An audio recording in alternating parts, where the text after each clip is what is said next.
C'est-à-dire on a à la fois une crise effectivement financière, classique, mais la finance généralement préfigure l'économie. C'est-à-dire qu'elle annonce un ralentissement économique, notamment en Chine. Et il faut savoir que depuis une dizaine d'années, la Chine, à elle seule, ramène chaque année entre 30 et 40% de la croissance mondiale.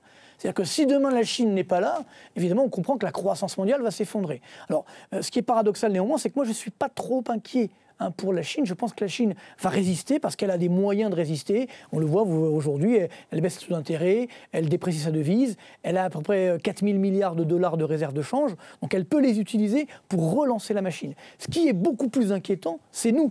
Nous, l'Europe, nous, la France, où là, effectivement, on n'a pas du tout de marge de manœuvre en cas de tempête financière, en cas de coup dur, pour relancer la machine.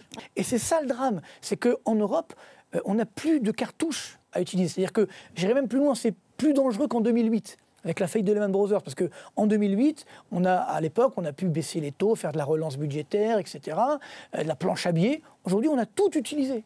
Donc il ne nous reste plus rien.